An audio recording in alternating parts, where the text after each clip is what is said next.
नमो नमः। प्रवाचिका अहंदया जोशी संस्कृताध्ययने समेषां स्वागतम्। अधुना अग्रिमा कथा पठिष्यते। अस्तु तर्हि आरंभं कुर्मः। नवरात्राचा सोनसुगीचा हंगाम आला. खांडेनवमीला पूजल्या हत्यारांबरोबर बकऱ्यांचे खांडे पडले. विजयादशमीची पहाट उगवतीची कूस फोडून गडदाखल होऊ लागली.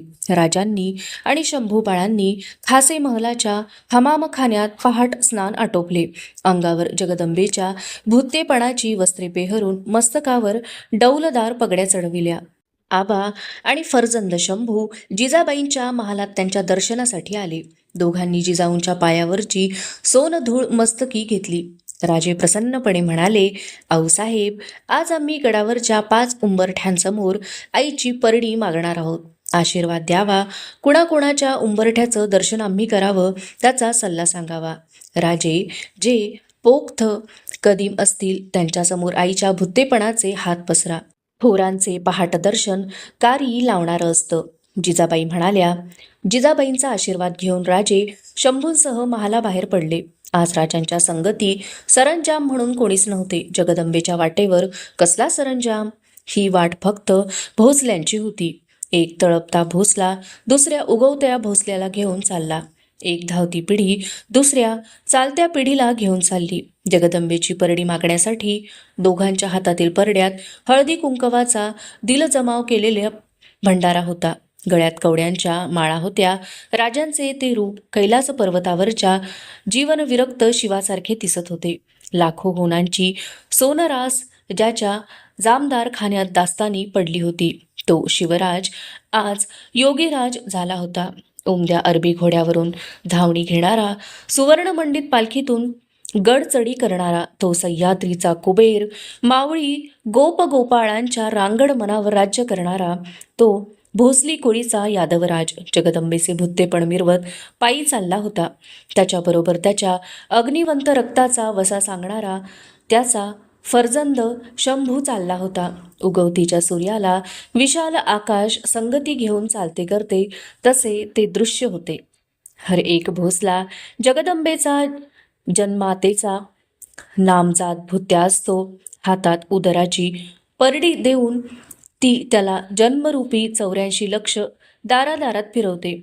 एका हातात परडी आणि दुसऱ्या हातात पट्टा देऊनच भवानी त्याला जन्माला घालते. ही परडी मागितली की अंबा ती इमानी चाकरांच्या प्रसादाने शिगोशीग भरून देते. मरणगाठीशी बांधणारे आपल्या वाहनाच्या वाघासारखे बेडर काळीच देते. भोसल्याने भुत्या म्हणून भवानीची परडी मागण्यात कसले शर्मिंदेपण. राजगडावर झाडापेडांवरच्या पक्षी लोकांचा जमाव किलबिलत जागा होऊन आभाळात झेपा घेऊ लागला. पहाट वाऱ्यावर नौबतीची दुडदुड स्वार झाली. बाले किल्ल्याच्या तर्फेला असलेल्या सोनोपंत डबीरांच्या वाड्यासमोर सडा संमार्जित अंगणात श्रींच्या राज्याचा आणभाग बांधील श्रीमंत योगी आपल्या बच्च्यासह उभा ठाकला. परडी सावरून राजांनी उदेकार केला.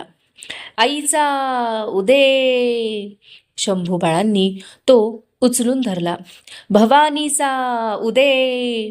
डबीरांच्या वाड्यावरच्या देवडीवाल्याने धावत जाऊन खासे राजेबाळांच्यासह आल्याची वर्दी सोनोपंतांना दिली.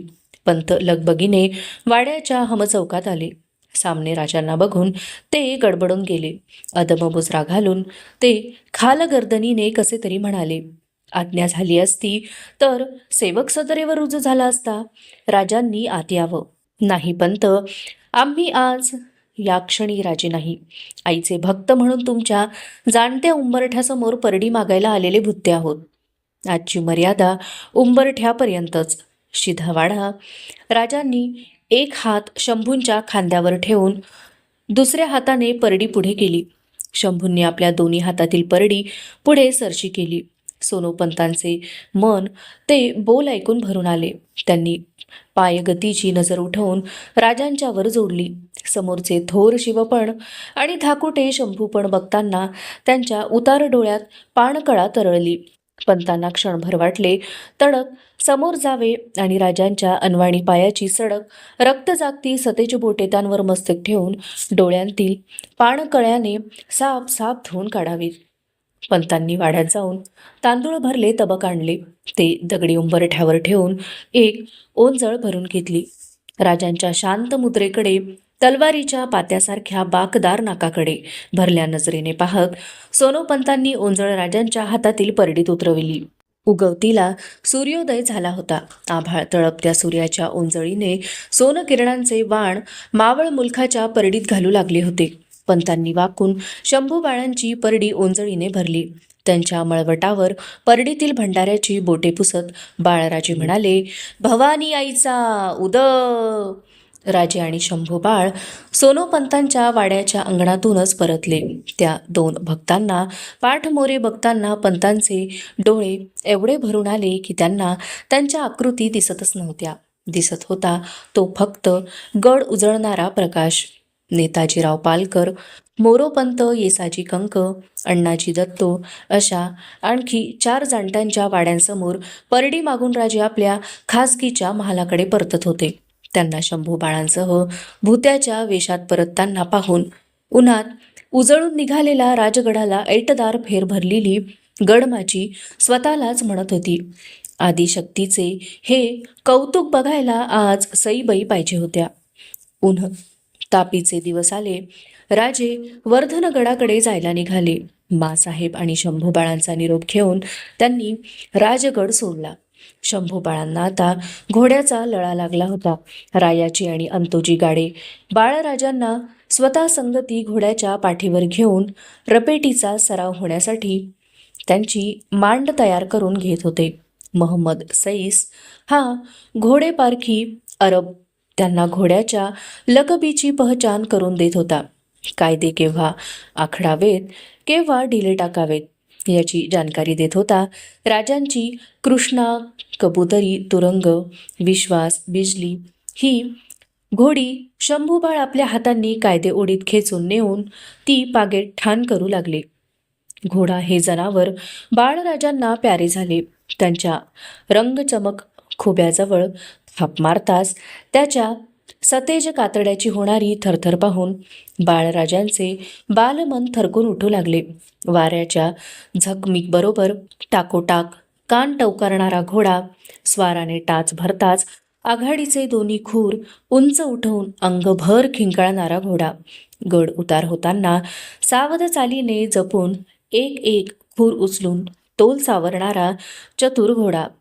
पागेत ठाण बंद असताना डोळे मिटून चंदी चघळत ध्यान धरणारा घोडा. अशी घोड्यांची कितीतरी रूपे शंभू बाळांच्या राजमनावर टाकसाळीतल्या सोनेरी होणावर उमटणाऱ्या मुद्रेसारखी खोल रुजून बसली.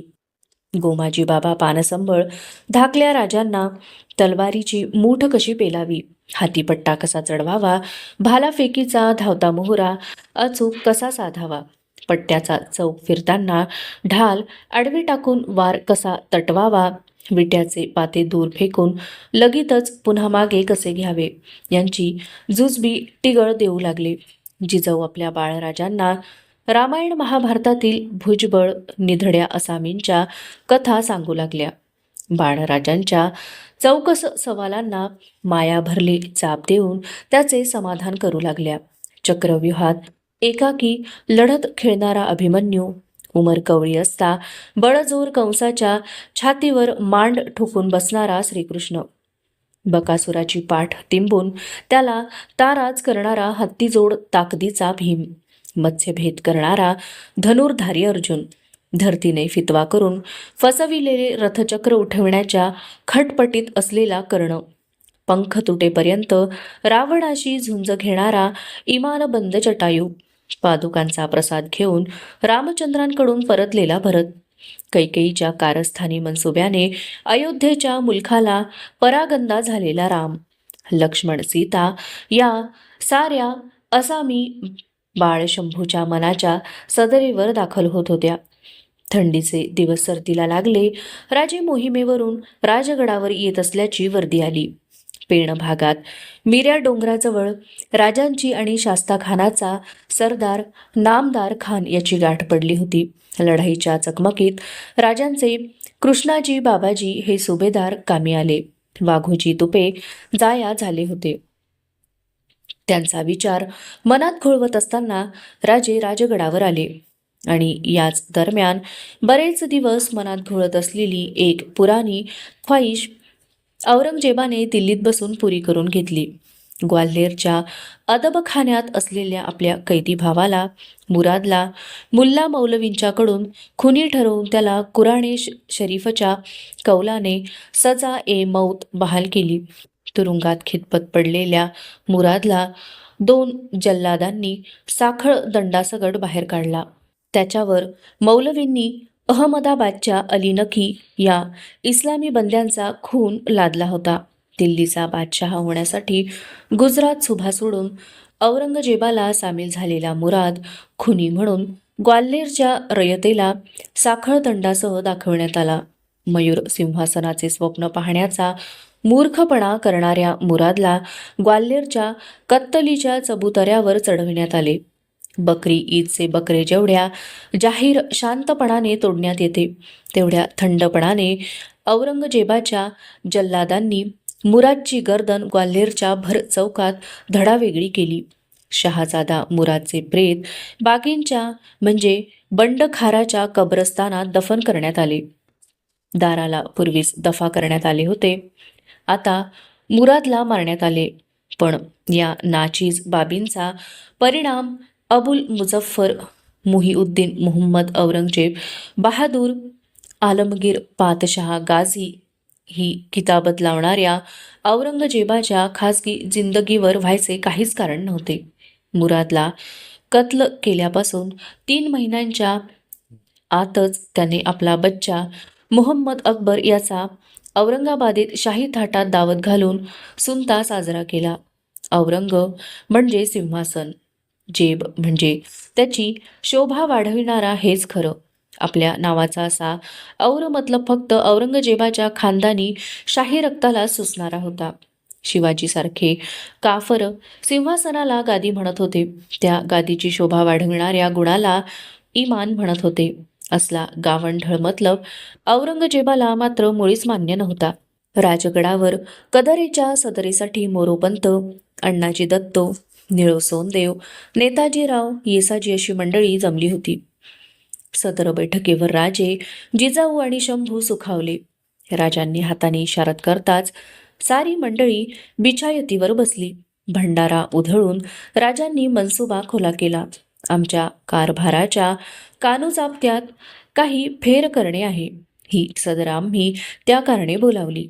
शास्ता खान पुण्यात तळ टाकून दौलतीच्या उरावर असता कारभाराचा गाडा हर बाबीत सावध हुशार असणे हिसाबी आहे. आम्ही ज्या ज्या आसामींचा कानोसा मनी धरला आहे त्यांचा मरातब करून त्यांना सल्ला म्हणून मनची बात बोलू. हे राज्य श्रींचे, आम्ही श्रींचे भुत्ते म्हणून एका हाती पोत आणि दुसऱ्या हाती पट्टा घेतला आहे. जे अंगेजणीने अवघी यांच्या पाठबळावर आम्ही पैदा केले ते आबादान करून त्याहून अधिक राज्याचा घेर कैसा वाढेल याची चिंता साऱ्यांनी करणे आहे. त्यांचा आम्ही आज मरातब करतो आहोत. त्यांनी बरे ध्यानी धरावे की पाठीवर मायेची थाप भरली तर धावणीचे मुके जनावर सुद्धा इमानाची स्वारी संगत देते. मायेचा एक बोल दिला तर आमचा मावळा उभं काळीच पायावर टाकण्यास रजाबंद होतो. नवे राज्य उभे करणे कठीण, त्याहून जतन करणे महाकठीण आणि वाढीला लावणे तर महामुश्किल. हे देवाधर्माचे राज्य साऱ्यांनी तोलून धरले पाहिजे. या राज्यासाठी जे जे कामी आले त्यांची याद जागती ठेवून त्यासाठी हिमतीने कस्त केली पाहिजे. हाती सत्ता आली की माणूस बिघडणे बघतो, अधिक सत्ता आली की माणूस अधिक बिघडण्याचा खतरा असतो. अधिकार हे बंधन घालणाऱ्या लगामासारखे असतात. त्याचा कोणाही अश्रापाच्या पाठीवर ओढणीचा कोरडा होणे वाजवी नाही. आम्ही तुमचे गुण पारखतो आहोत, तुम्ही आमच्या मावळ लोकांचे गुण पारखले पाहिजेत. लहान थोर साऱ्यांनाच हात जोड देऊन बसत्यास उठता, उठत्यास चालता आणि चालत्यास दौडता केला पाहिजे. अवघी आसकारी लावून जाणते राजकारण उभे केले पाहिजे. आबासाहेबांचे हे सारे बोल शंभूराजे एकचित्त होऊन ऐकत होते. मणी साठवीत होते. राजे बोलता बोलता उभे राहिले. त्यांनी आपल्या खाजगीच्या कारभाऱ्यावर नजर जोडून इशारत केली. एक मोठे तबक घेतलेल्या हुजऱ्यासह कारभारी राजांच्या तर्फेला पेश झाला. मोरोपंत पिंगळ्यांच्यावर नजरेचा मोहरा धरून राजे बोलले, मोरोपंत सदरे सामने या. मोरोपंत लगबगीने उठले. उपरणे सावरीत ते राजांच्या समोर आले. मुजरा घालून हात बांधित खाल गर्दनीने अदबीत राजांच्या समोर उभे राहिले. राजांनी हुजऱ्याच्या हातातील तबकातले जरीच्या नकसदार काठाचे सफेद उपरणे उचलले. मोरोपंतांच्या खांद्यावर ते चढवून सदरेकडे बघत राजे म्हणाले, आजपासून मोरेश्वर निळकंठ पिंगळे श्रींच्या राज्याचे पेशवे.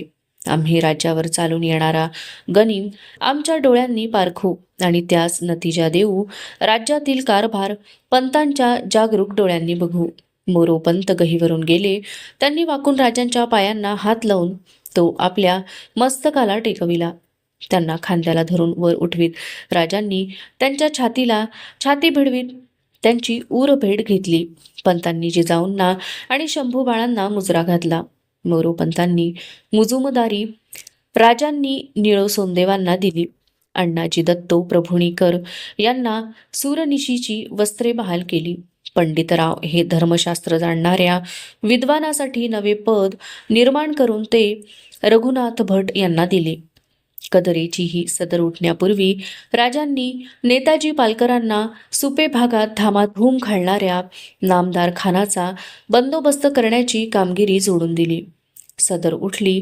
शास्ता खानास कोण हुन्नराने शास्त द्यावी याचा विचार मनाशी झुंजवीत राजे आपल्या महालाकडे निघून गेले. जिजाऊंच्या संगती चालणारे शंभूराजे मात्र एकाच बाबीला मनात घोळवीत होते. आबासाहेब केवढे साजरे बोलतात, बसत्यात, उठत्यास चालता आणि चालत्यास दौडता केला पाहिजे. हुकुमाप्रमाणे नेताजीराव फौजबंद होऊन सुप्याजवळ नामदार खानाच्या फौजेवर तुटून पडले. हात घाईची चकमक उडाली. जोरावर असलेल्या खानाबरोबर नेताजींच्या शिबंदीचा निभाव लागला नाही. या चकमकीत खासे नेताजीच वर्मी जखमी झाले. त्यांनी माघार घेतली. नामदार खान आणि सफराज खान नेताजींच्या पाठलागावर पडले, पण त्यांना हुल भरून नेताजी राजगडाच्या वाटेला लागले. जाया झालेले नेताजी राजगडावर आले. राजांनी स्वतः त्यांच्या जखमा जातीने पाहिल्या. तबिबांना नेताजींच्या जखमा औषधी भरून आवळण्यास सांगून राजांनी नेताजींना विश्रांतीचा सल्ला दिला. खुद्द सरनौबतच जाया झाल्यामुळे राजांचे हात आखडले. त्यातच पावसाला सुरुवात झाली. वेडावलेले आकाश मावळांवर कोसळू लागले. राजगडावरच्या खासे महालांच्या छपरावरून पागोळ्या पाघळू लागल्या. लाल ओहोळ गड उतरू लागले. राजांनी या पावसाळ्यात वाकेस विसीची वस्त्र गंगाजी मंगाजी यांना बहाल केली. पुरे 5 महिने धुडगूस घालून पावसाळा पळाला. 12 मावळातून खबरा येऊ लागल्या. नामदार खानाने पुन्हा उचल खाल्ली होती. तो टप्प्यात येतील ती गावठाणं तसनस करीत चालला होता. रोहिडा खोऱ्यातून कान्होजी जेध्यांचे चिरंजीव बाजी जेधे यांचे खानाच्या मुलुखमारीचे बयाजवार वर्णन करणारे पत्र आले. त्याला उत्तर पाठवण्यासाठी राजे सदरेवर बसले होते. त्यांच्या शेजारी जिजाऊ आणि शंभू बसले होते. बाळाजी आवजी हे चिटणीस राजांच्या तोंडून फुलणाऱ्या मजकुराची फुले लेखणीने कागदावर रचित होते. राजे एकसुरात मजकूर सांगू लागले. बनाम सर्जाराऊ जेधे देशमुख तपे रोहिड खोरे प्रति राजश्री शिवाजी राजे. मोगल प्रस्तुत तुमच्या तपियात धावणीस येताती म्हणून जासुदांनी समाचार आणला आहे. तरी तुम्ही तमाम आपले तपियात गावाचा गाव ताकिदी करून माणसे लेकरे बाळे सामेत तमाम रयेती लोकांसी घाटाखाले बाका जागा असेल तेथे पाठविणे. जेथे गनिमाचा आजार पोहोचेना ऐशा जागी असी पाठविणे. गनिम दुरून नजरेस पडताच त्याचे धावणीची वाट चुकवून पलोनू जाणे. बाळाजी औजींनी पत्र पुरे केले. राजांचा दस्तूर घेऊन त्यावर शिक्कामोर्तब केले. पत्र थैलीत घालून तिचा फासबंद आवळला. राजांच्या तोंडून पत्राचा मजकूर ऐकताना एका बोलाचे चांगलेच शिक्कामोर्तब शंभू बाळांच्या मनावर पक्के झाले होते. गनिम दुरून नजरेस पडताच त्याचे धावणीची वाट चुकवून पळून जाणे. सर्जेराव जेध्यांना रयतेच्या सुरक्षिततेसाठी पळून जाण्याचा सल्ला जरी राजांनी दिला तरी स्वतःसाठी मात्र शास्ताखानाच्या पुण्याच्या 1.25 लाखी सैतानी गोटात घुसून जाण्याचा बेत निवडला. आता घुसणेच भाग होते पण सोपे नव्हते. राजे रात्रंदिवस त्याचाच विचार करीत होते. हुताशनी पौर्णिमेची रात्र राजगडावर थाळ्या एवढा अंग फुलता चंद्र घेऊन उभी राहिली. होळीच्या मानकऱ्यांनी कानंदखोरीत फिरून ऐनाचे चखोट उंच झाड तोडून ते गडावर आणले. त्याची होळी आंब्याच्या डहाळ्यांनी सजवून ती होळी चौकात उभी केली. घरट्यात पोळीवर ताव मारलेले मावळे पगड्यांवर चांदणे घेत होळी चौकात जमाव करू लागले. पुनवेच्या फुलत्या चांदण्यात हलग्यांची कातडी तडतडत फुलू लागली. चौकात जळाऊ लाकडांचा भला थोरला हुडवा रचला होता. खासे राजे चौकात येऊन त्या हुडव्याला जळता चूड लावून होळी पेट्टी करणार होते. राजे खासा पेहराव करून फरजंद शंभूसह जिजाऊंच्या महालात आले. जिजाऊंची पायधूळ घेऊन राजे बाले किल्ल्यावरच्या होळी चौकाकडे चालले. त्यांच्या तर्फेने बाळाजी आणि चिमणाजी नन्हेकर, मोरोपंत, नेताजी, फिरंगोजी, येसाजी, केदारजी, जेधे, सिदोजी थोपटे अशी मंडळी चालली. शंभू बाळांचा हात राजांनी आपल्या डाव्या हातात धरला होता. तांबूल विड्याच्या पानावर पाठभर चुन्याची शिकल चढावी तसे गडमाथ्यावर दाट चांदणे पसरले होते. त्या चंदेरी पायघडीवरून सोन्याच्या 2 घडी व मूर्ती चालाव्यात तसे राजे आणि शंभू चालले होते. सरंजामासह राजे होळी चौकात आले. हलग्यांची थरकती तडतड खामोश झाली. मावळ्यांचा चंदेरी गलका थांबला. राजांनी हातात पेटता चूड घेऊन क्षणभर नजर जोडली. त्या नजरेने तो पेटता चूड अधिकच धगधगला. जय जगदंब म्हणत हातचा चूड राजांनी होळीच्या रचलेल्या लाकडी हुडव्याला भिडवला. मावळ्यांनी हर हर महादेव च्या किलकाऱ्यांनी होळी उभी केली. हुडवा पेटता झाला. तोंडाच्या हलग्यावर पालथ्या मनगटांच्या टिपऱ्या पडून चढ्या आवाजीत घुमल्या. खाशांसाठी उभारलेल्या चौथऱ्याच्या बैठकीवर राजे शंभूसह विसावले. होळीच्या तांबड्या पिवळ्या प्रकाशात माथ्यावर ढळणाऱ्या चांदण्यांच्या अस्मानी चवरीमुळे ती 2 रूपे इंद्रपुरीच्या दरबारातील मानकऱ्यांसारखी दिसत होती. पेटत्या हुडव्यात नारळाची मानकरी फळे फेकली गेली. पुरते जळण्यापूर्वी ते नारळ होळीच्या रसरस्त्या निखाऱ्यातून अल्लाद बाहेर काढण्यासाठी धाडसी जवान मावळ्यांनी होळीभोवती रिंगण धरले. एक एकटा मावळा थेट धगीजवळ जात बेधडक फुलल्या निखाऱ्यात हात घालू लागला. नारळ काही हाताशी येत नव्हता.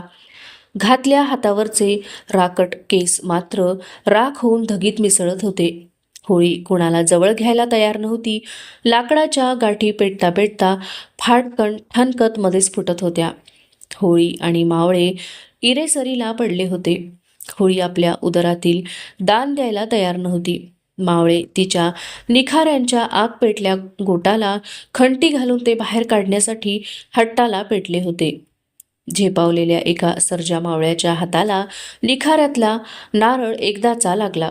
नरड्याची घाटी फुलवून जय भवानी गरजत त्याने होळीच्या उसळत्या आगज्वाले एवढी बेभान उंच उसळी घेतली. पाय भुईवर टेकताच हातातला नारळ दाणकन भुईवर आपटत त्याने त्याच्या ठिकऱ्या उडविल्या.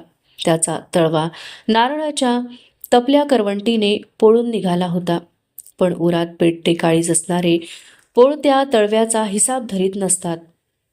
वारे वाघा, भले रे माझ्या भातदरा म्हणत भोवतीच्या मावळ्यांनी त्याला उचलून थेट खांद्यावरच घेतले. इतर होळकरांनी चौफेर उधळलेला चटका देणाऱ्या खोबरा खंडांचा प्रसाद झोंबी खेळून हा हा म्हणता मट्टही केला. सिदोजीरावांनी त्या मावळ्याला राजांच्या सामने अभिमानाने पेश केले. बैठकीवरून उठून राजांनी त्याचे खांदे थोपटले. त्याच्या हातात होळीच्या मानाचे सोनकडे भरले. सोन्याच्या हातांनी सोन्याचे कडे भर चौकात भरून घेताना त्या मावळ्याला जीवाचे सोने झाल्यासारखे वाटले. हुताशनीचा चंद्र पेटती होळी बघत चढतीला लागला. राजे सुख होण्यासाठी होळी चौकातून शंभूसह आपल्या महालाकडे परतू लागले. जाम्यावर कंठ्याचा लाल गोंडा रुळणाऱ्या त्यांच्या जिम्मेदार पाठीवर पांढर धोट चांदणे पसरले होते. मात्र राजांच्या मनात विचारांचा हुडवा पेटला होता. ते मनसुबा बांधित होते. गनिमाची होळी पेटवून त्याच्या गोटाच्या आग भरल्या निखाऱ्यातून यशाचा नारळ अल्लाद बाहेर काढायचा असेल तर आता रिंगणात उतरलेच पाहिजे. जळत्या निखाऱ्यात हात घातलाच पाहिजे. त्यांचा हात धरून चालताच शंभूबाळांनी त्यांना विचारले, आबा, तुम्ही काढाल होळीच्या जळत्या हुडव्यातला नारळ? राजे हसले. टोप डोलवी स्वतःशीच बोलल्यासारखे पुटपुटले, कोशिश करू. रामनवमी आली. पहाट स्नान केलेले बाळराजे धाराऊसह जिजाबाईंचे पायदर्शन करून राणीवशातील साऱ्या आऊसाहेबांना मुजरा करायला लागले. धाराऊ बरोबर ते सोयराबाईंच्या महाली आले. पुढे होऊन झटकन वाकून बाळराजांनी सोयराबाईंच्या पायांना उजव्या हाताची बोटे लावून ती पुन्हा आपल्या कपाळाला भिडवली. त्यांनी खांदे धरून वर उठवीत सोयराबाई धाराऊकडे बघत म्हणाल्या, केवढी अदब. खरंच बाळराजांचं नाव रामराजे ठेवायला पाहिजे होतं. मंचकावर बसून सोयराबाईंच्या हातून केशर दुधाचा पेला घेताना बाळराजांना जाणवून गेला तो सोयराबाईंचा सतेज केतकी वर्ण. ते मनोमन आपल्या मासाहेबांची सईबाईंची मुद्रा उभी करू लागले, पण ते नीटपणे त्यांना काही उभी करता येईना. फक्त एक धूसर सावळे पण नजरेसमोर येत होते. खरोखर कशा दिसत होत्या आमच्या मासाहेब, असा विचार करीत त्यांनी दुधाचा पेला आपल्या रक्तसतेज ओठांना लावला. त्यांना दूध पिताना पाहून धाराऊच्या मनी येऊन गेले की रामराज नाव नाही तेच बेस हाय. नाव नसता एवढं वनवास, मग असल्यावर किती. दूध पिऊन पेला चौरंगावर ठेवत येतो आम्ही म्हणत महालाबाहेर पडणाऱ्या पाठमोऱ्या शंभूबाळांना बघताना सोयराबाईंच्या राजमनाला जाणवून गेले की आमच्या पदरी नाहीत तुमच्यासारखे बाळराजे, नाहीतर आम्ही नक्कीच त्यांचं नाव रामराजे ठेवलं असतं. अवशिष्टा कथा अग्रिमे भागे पठिष्यते. अस्तु तर्हि पुनर्मिलामः. तावन् मंगलं भूयात् शुभं भूयात्. नमो नमः. धन्यवादाः.